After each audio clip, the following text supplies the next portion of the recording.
창세기 9장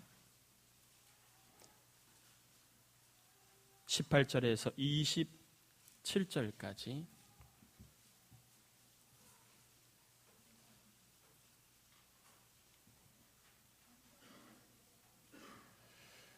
18절에 27절까지 교독합니다.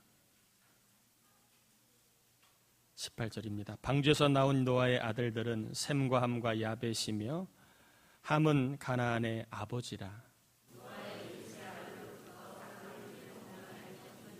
노아가 농사를 시작하여 포도나무를 심었더니 가나안의 아버지 함이 그의 아버지 하체를 보고 밖으로 나가서 그의 두 형제에게 알림해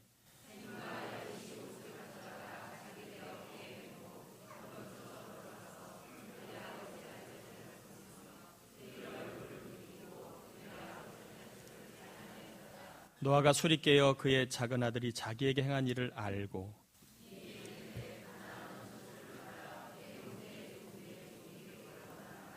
또 이르되 셈의 하나님 여호와를 찬송하리로다. 가나안은 셈의 종이 되고 야벳을 창대하게 하사 셈의 장막에 거하게 하시고 가나안은 그의 종이 되게 하시기를 원하노라 하였더라.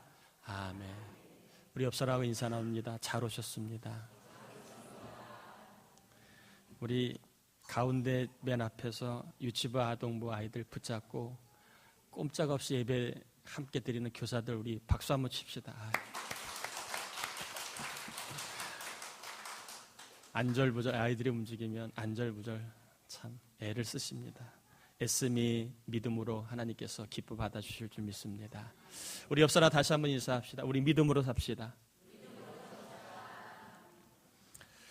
오늘 본문을 살펴보기 전에 창세기 7장 23절에 있는 말씀을 좀 먼저 잠깐 전합니다. 창세기 7장 23절에 보면 지면의 모든 생물을 쓸어버리시니 곧 사람과 가축과 기는 것과 공중의 새까지라 이들은 땅에서 쓸어버림을 당하였으되 오직 노아와 그와 함께 방주에 있던 자들만 남았더라. 하나님은 자신이 지으신 세상이 악으로 가득 차자 홍수로 세상과 모든 사람을 심판하셨습니다. 홍수로 인해 그동안 일구어 놓았던 것들 그리고 저축해 놓았던 것들이 한 방에 흔적도 없이 사라져 버렸습니다. 그리고 그 맡은 사람들이 하루아침에 다 이 땅을 떠나고 맙니다. 겨우 방주에 있던 8명만 살아남게 됩니다. 하나님께서 하시는 심판이 얼마나 정말 무서운 것인가를 홍수 심판을 통해 우리는 알게 됩니다. 그토록 대단했던 세상이 물심판으로 말미암아 한순간에 흔적도 없이 사라집니다. 노아 시대에는 하나님께서 홍수로 세상을 심판하셨다면 이제 현 시대 이후로는 하나님이 불로 세상을 심판하신다고 계시록 16장 8절에 나와 있습니다. 하나님은 어떤 사람을 물로 심판하셨고 어떤 사람을 불로 심판하실까 하는 질문에 대한 답을 우리가 알아야 됩니다. 하나님은 어떤 사람을 물로 심판하셨나요? 그리고 하나님은 어떤 사람을 장차 불로 심판하실까요? 여러분 뭐라고 생각하십니까? 어떤 사람을 심판하실까요? 여러분이 떠오르는 악질한 그 사람? 여러분을 괴롭히는 그 사람? 그럴 수 있습니다. 하나님은 어떤 사람을 심판하시느냐? 따라합시다. 죄 있는 자를 심판하신다. 하나님은 죄 있는 자를 심판하십니다. 죄 없는 자는 심판하지 않습니다. 죄가 있었기에 홍수로 죄가 있는 사람을 심판하셨고 앞으로 죄가 있는 사람들을 불로 심판하실 것입니다. 그런데 죄가 없는 자가 있을까요? 이 세상에 죄가 없는 사람이 과연 있을까요?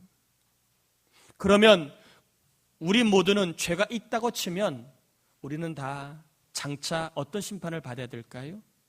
하나님이 내리시는 어마어마한 불심판을 받아야 합니다.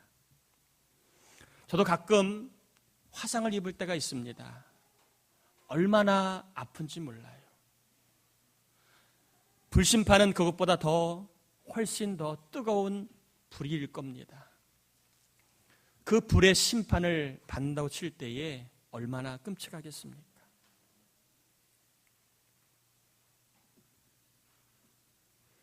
저와 여러분 모두는 다 죄가 없다라고 말하기가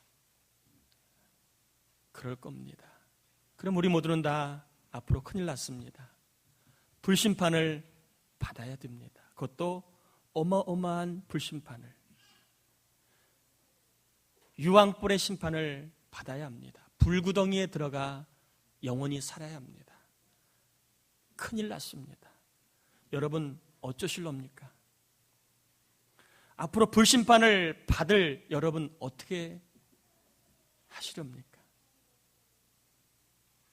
그런데 성경을 보니까 요한복음 3장 18절에 하나님의 심판을 받지 않는 사람이 나와 있습니다. 제가 한번 읽어보겠습니다. 그를 믿는 자는 심판을 받지 아니하는 것이요 믿지 아니하는 자는 하나님의 독생자의 이름을 믿지 아니함으로 벌써 심판을 받은 것이니라. 죄가 있는 사람은 다 물과 불심판을 받게 됩니다. 그러나 심판을 받지 않는 자가 있다는 겁니다. 누가요? 믿는 자는 심판을 받지 않는다는 겁니다. 예수님을 나의 구원자로, 예수님을 나의 인생의 주인으로 믿는 사람은 불심판이 와도 그 심판을 받지 않는다라고 분명히 말씀하고 있습니다. 제가요, 죄가 아무리 많아도 제가 예수를 믿는다면 저는 불심판을 받지 않을 겁니다. 저는 이것을 믿습니다. 여러분 중에 아무리 차마 내가 이런 것까지 말하기 곤란한 큰 죄를 지은 분이 혹 있으시다 할지라도 그분이 예수님이 나의 구원자요 나의 주인으로 고백하면 그 사람은 불심판을 받지 않게 될 줄 믿습니다. 여러분, 예수 믿으면 심판에 이르지 않는다. 이게 복음입니다. 내 힘으로 내 모습으로는 심판을 받아야 되지만 예수를 믿으면 심판에 이르지 않는다. 이게 복음입니다. 죄인이라도 회개하고 예수님을 믿으면 심판에 이르는 것이 아니라 하나님의 나라에 이르는다. 이것이 복음입니다. 하나님께서 방주에 탄 사람을 홍수의 심판에서 건진 것처럼 하나님께서 보내주신 구원자 예수 그리스도를 구원자로 믿는 사람은 장차 있을 불심판에서 구원해 주실 줄 믿습니다. 여러분 그리고 여러분의 가족, 자녀, 혹 남친, 여친이 있습니까? 그분들이 예수님 믿고 불심판에 이르지 아니하도록 복음이 그들 안에 믿음으로 역사하기를 축복합니다. 예수 믿는 것은요 정말 대단한 겁니다. 죄 없는 자는, 죄가 있는 자는 심판을 받아야 되는데 예수를 믿는 자는 심판에 이르지 않습니다. 여러분 이제 혹 교회는 다니지만 예수를 믿지 않는 분이 계시다면 더 늦기 전에 예수님을 나의 죄의 문제를 해결하실 구원자로 믿으시길 바랍니다. 그리고 여러분의 가족과 자녀 가운데 아직도 예수를 믿지 않는 분이 있거들랑 불심판이 있는데 예수 믿어야 심판에 이르지 아니한다고 꼭 복음을 소개하셔서 그들이 불심판에 이르지 않는 믿음의 구원의 복을 경험할 수 있기를 주님의 이름으로 축복합니다. 이제 본문으로 들어갑니다. 사실 본문이 재미있는 이야기지만 상당히 신학적으로 어렵고 아직도 해결이 안 되는 그러한 난해한 이야기가 오늘 본문의 이야기입니다. 본문의 내용을 잠깐 소개하면 홍수 심판 이후로 이제 노아가 생업을 위해서 농사를 짓는데 주종목이 포도 농사였습니다. 포도 농사를 짓고 어떠한 이유인지는 모르지만 기뻐서 그랬는지 속상해서 그랬는지 아까워서 그랬는지는 모르지만 노아가 그날 포도주를 적게 먹었어요? 많이 먹었어요? 누구처럼? 찔리시는 분은 그만 끊으세요. 술을 좀 많이 먹었습니다. 많이 먹고 어떻게 했을까요? 제정신이었을까요? 아니면 취했을까요? 취했어요. 취했는데 그만 집안에 가서 벌러덩 누웠는데 누구처럼 그냥 옷을 다 벗어 제꼈네요. 근데 다 알몸으로 다 옷을 다 벗었습니다. 여러분 생각해 보세요. 제가 집에 갔어요. 취했어요. 알몸으로 다 벗고 있는데 우리 아들 동해가 봤어요. 그럼 어땠을까요? 충격 안 받았을까요? 이 모습을 누가 봤느냐 하면 둘째가 봤어요. 함이 보고 아버지가 술 취해서 옷을 벗고 집에 발라당 누워있는 것을 보고 누구에게 알렸어요? 형과 동생에게 알렸습니다. 이 얘기를 들은 형과 동생이 누구 옷인지는 모르지만 아버지 옷이겠지요. 아버지 옷을 어깨에다 딱 메고 아마 2개 맸겠지요. 형과 동생이 메고 아버지 하체를 보지 않으려고 뒷걸음질 쳐서 들어갔습니다. 그리고 끝까지 옷을 덮어줄 때에도 아버지 하체를 보지 않으려고 얼굴을 돌이켜 아버지 하체에 옷을 덮어주고 나왔습니다. 술 먹으면 술이 깨잖아요. 그죠? 그 다음날 노아가 술을 깼습니다. 누가 꼰질렀는지는 모르지만 노아가 이 사실을 알았어요. 그리고 누굴 불렀어요? 매도 먼저 만든 게 낫다고 둘째 아들 함을 불렀습니다. 불러서 대뜸 뭘 합니까? 한번 여러분 성경 한번 봅시다. 뭐라고 하느냐? 25절입니다. 25절 9장 25절에 이제 술 깬 노아가 함한테 하는 말입니다. 25절 한번 같이 읽어봅니다. 이에 이르되 가나안은 저주를 받아 그의 형제 종들의 종이 되기를 원하노라 하고, 이제 함에게 아버지가 술이 깨서 하는 얘기가 저주를 내리는 겁니다. 잘못은 함이 했는데 함의 아들 가나안이 저주를 받아요. 그 밥에 그 나물로 생각하시면 됩니다. 아버지와 아들이 한 통속이라 생각하고 이제 함이 저주를 받는 내용입니다. 종들의 종이 되기를 원하노라. 아니, 아버지가 아들한테 이런 막말을 해도 됩니까?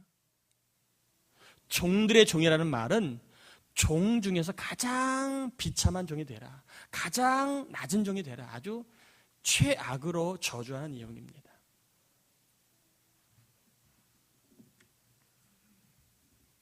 그리고 첫째 셈을 부릅니다.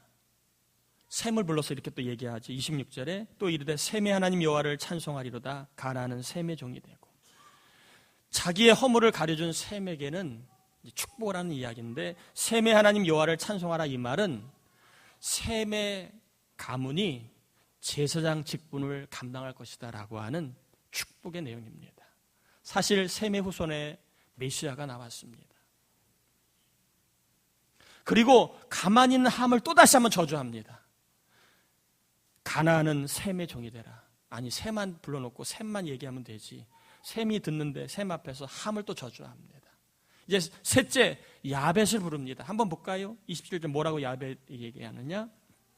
같이 한번 읽어봅니다. 하나님이 야벳을 창대하게 하사 셈의 장막에 거하게 하시고 가나안은 그의 종이 되게 하시기를 원하노라. 자기 허물을 덮어준 야벳에게 또다시 축복을 하는데, 야벳아 너는 창대게 될 것이다. 참 좋은 축복의 내용입니다. 그런데 또다시 함을 저주합니다. 함은 3번 저주를 받습니다. 여러분 한번 생각해 보십시오. 누가 저주를 받아야 마땅할까요? 술 먹고 그리고 취해서 수치스러운 일을 하고 그 일을 자식에게 보여준 노아가 저주를 받아야 될까요? 아니면 아버지의 잘못을 폭로한 함이 저주를 받아야 될까요? 받는다고 치면 누가 먼저 저주를 받아야 마땅할까요? 그리고 술 먹고 주사를 부린 노아가 술 안 먹고 잘 살고 있는 함을 저주할 자격이 있나요? 저주하고 책망하려면 본인이 떳떳해야지요. 본인이 실수해놓고 누구를 저주합니까? 이게 이치상 맞는 이야기입니까? 오늘 본문 그래서 사실은 신학적으로 굉장히 어려운 본문입니다. 답이 명확하게 떨어지지 않아요. 어느 학자도 이 물음에 대해서 답을 내려주지 못할 정도로 본문의 이야기는 교리적으로 굉장히 어려운 내용입니다. 결코 쉬운 내용이 아니에요. 그럼에도 불구하고 저는 오늘 어려운 내용이지만 제가 받은 말씀, 이 말씀의 내용만 전하려고 합니다. 성경에는 우리의 미래를 좌우하는 것들이 참 많이 나옵니다. 즉 성도가 이렇게 하면 내일이 좋아질 것이다, 내일이 달라질 것이다 라고 소개하는 요인들이 많이 나와 있는데, 첫 번째는 기도입니다. 잘 아는 것처럼 기도하면 좋은 일이 벌어집니다. 기도는 저와 여러분의 미래를 좌우합니다. 기도는 저와 여러분의 내일을 좋게 만듭니다. 아멘인가요? 기도는요, 분명히 우리의 미래를 좌우할 수 있는, 미래를 주관하는 하나님의 마음을 좌우할 수 있는 힘이 있습니다. 또한 순종입니다. 순종하는 사람을 하나님은 복을 주신다고 말씀합니다. 순종은 우리의 미래를 좌우하게 만듭니다. 우리의 미래를 좋게 합니다. 또 충성입니다. 하나님이 맡겨주신 직분입니다. 목회자의 직분, 장로의 직분, 권사의 직분, 목자의 직분, 찬양대의 직분, 재정부원의 직분, 하나님이 맡겨주신 직분입니다. 이걸 충성하면 하나님 분명히 미래에는 더 큰 일을 약속하셨습니다. 여러분, 직분을 소홀히 여기지 마십시오. 때가 되면 주는 거다. 아니에요. 사람이 없어 주는 거다. 착각하지 마세요. 직분은 우리의 미래를 복되게 하게 하나님이 주신 거룩한 축복의 직분입니다. 직분을 어떤 일로 인해서든 핑계대지 마시고 소홀히 여기지 마십시오. 직분을 손을 내리고 직분에 대해서 무감각해 했다면 여러분, 그 감각을 하나님께서 깨워주시길 바랍니다. 하나님 주신 직분, 나를 복된 미래로 열 수 있게 하는 것이다 라고 하는 생각 갖고 여러분 직분에 다시 한번 소중함을, 또한 귀함을 깨닫기를 바랍니다. 또한 헌금입니다. 하나님은 헌금 생활을 통하여 하늘의 문을 열어주신다고 말씀하십니다. 11조 생활, 감성금, 건축헌금 아깝죠. 그러나 헌금은요, 우리의 미래를 좌우하는 겁니다. 하나님이 하늘 문을 열어주시는 게 헌금입니다. 헌금 생활은 우리의 좌우를 좌우할 수 있는, 미래를 열어주는 축복의 키로 주셨습니다. 또한 사랑입니다. 하나님 말씀하십니다. 나를 사랑하는 사람은 1000대가 복을 받는다. 나를 사랑하는 사람은 1000대가 복을 받는다고 이야기합니다. 그러면 사랑은 우리의 미래를 분명히 복되게 여는 그러한 좋은, 그러한 힘이 있다는 것을 알아야 됩니다. 여러분, 미워하지 마세요. 사랑하셔야 합니다. 사랑해야 미래가 열립니다. 아멘인가요? 옆 사람에 인사합시다. 사랑해서 미래가 잘 열리기를 축복합니다. 여러분, 축복합니다. 힘들다고 말만 하지 마세요. 외롭다고 말만 하지 마세요. 속상하다고 사람 붙잡고 하소연만 하지 마세요. 나 어렵다고 사람 붙잡고 자꾸 푸념하지 마세요. 미래를 열 수 있는 힘이 기도에 있습니다. 기도를 붙잡으시길 바랍니다. 순종하세요. 충성하세요. 사랑하세요. 헌금 잘 드리세요. 그리고 오늘 이어서 여러분, 우리의 미래를 좌우하는 게 무엇인가, 그런 측면에서 오늘 말씀을 한번 바라보려고 합니다. 우리의 미래를 좌우하는 측면에서 오늘 본문을 바라보는데, 하나님께서 저에게 주신 감동은요, 우리의 미래를 좌우하는 것은 바로 나의 뭐라고요? 눈이라고 하는 겁니다. 함이 무엇을 보았느냐에 따라 함의 미래가 달라졌어요. 셈과 야벳이 무엇을 보지 않았느냐에 따라 그의 미래가 달라졌습니다. 셈의 미래는 셈의 눈에서부터 시작이 되었고, 함의 미래는 함의 눈에서부터 시작이 되었습니다. 야벳의 미래도 야벳의 눈에서부터 시작되었다라고 말할 수 있습니다.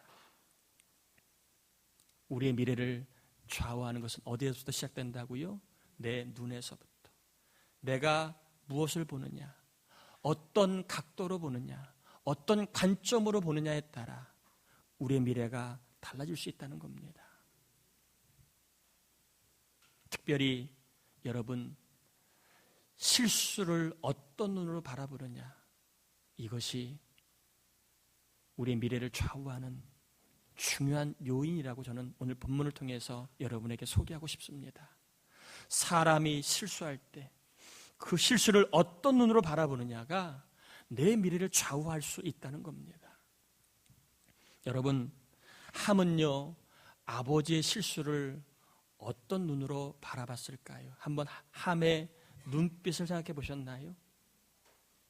술 드시고 취해 방에 덩그러니 옷 벗고 누워있는 아버지를 함이 어떤 눈으로 바라봤을까요? 여러분들 다 한두 번씩 해본 눈 있잖아요. 어렸을 때, 철없을 때 부모님 막 얘기했잖아요. 해준 게 뭐가 있어? 집 나갈 거야. 아버지 꼴도 보기 싫어. 우리가 어릴 때 가졌던 그 눈빛입니다. 함은요, 실수한 아버지를 정죄의 눈으로 바라보았습니다. 아버지, 의인이라며, 하나님과 동행한다며, 말은 잘해. 근데 뭐야? 술 먹고 우리한테 추태 부리네. 이게 믿음이야? 이게 하나님 보시 의야?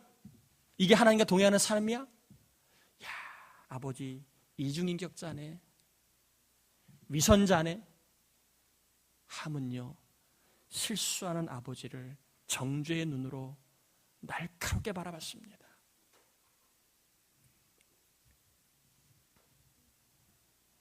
반면에 셈과 야벳은요, 어떤 눈으로 아버지를, 물론 보지는 않았지만 어떤 마음의 눈으로 아버지를 바라봤을까요? 특별히 실수한 아버지를 어떤 눈으로 바라봤을까요?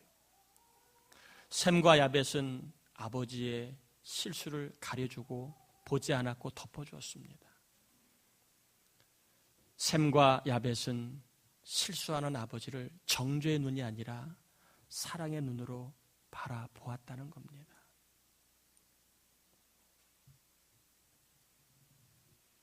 셈과 야벳은 실수한 아버지를 보고 지금이야말로 내가 아버지를 사랑해 주어야 할 타이밍이라고 바라보았다는 겁니다. 그동안 고생하신 아버지, 그동안 애쓴 아버지를 내가 비록 실수했지만 지금은 내가 아버지를 안아주어야 할 때구나. 아버지의 실수를 내가 덮어줘야 될 때구나. 셈과 야벳은 아버지의 실수를 정죄의 타이밍이 아니라 사랑해 주어야 할, 내가 힘을 주어야 할 타이밍으로 바라보았다는 겁니다. 내가 아버지에게 도움을 주어야 할 타이밍으로 바라보았다는 겁니다. 저는 말씀을 좀 정리하려고 합니다. 우리의 눈이 미래를 좌우한다는 말, 여러분 이 말씀을 어떻게 받아들이셨습니까? 결국에는 우리의 믿음의 행실에 따라 우리 미래가 달라진다는 겁니다.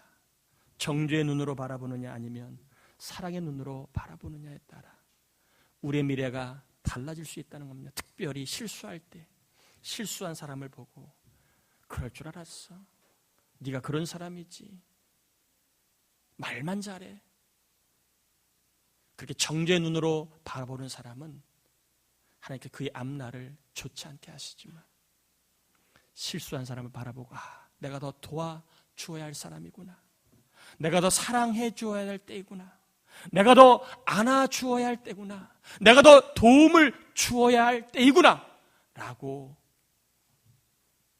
받아들인 사람은 하나님이 그 사람 미래를 복되게 해 주실 줄 믿습니다. 여러분, 누가 실수하면 이때다, 복수의 때다, 내가 그동안 칼을 갈았어, 공격하고 정죄할 때라고 결코 여러분 생각하고 살지 마십시오. 우리가 안 해도 공격할 사람 많고요. 우리가 정죄하지 않아도 실수한 사람을 정죄할 사람은 수두룩합니다. 대신에 누군가가 실수하면 이 사람을 내가 공격할 때가 아니라 다그칠 때가 아니라 이 사람을 내가 사랑해 주어야 할 때구나, 이렇게 알고 그 사람이 힘을 얻을 수 있도록, 용기를 내어 일어설 수 있도록 칭찬해 주시고 격려해 주시기를 축복합니다. 아마 이번 달 혹은 이번 주에 남편이 큰 실수를 해가지고 속이 뒤집어진 아내가 있을지도 모르겠습니다.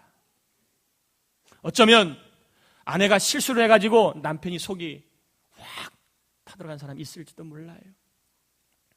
자식이 실수를 해서 부모가 너무 속이 상한 분이 있을지도 몰라요.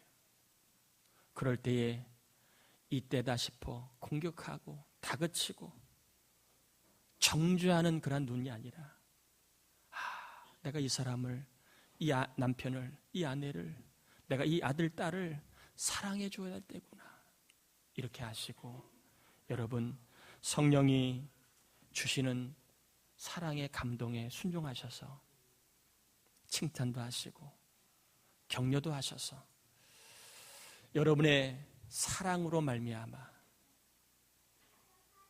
여러분의 인생의 야베처럼 샘처럼 창택게 해주시는 하나님의 은총의 복이 임하시길 주의 이름으로 축복합니다.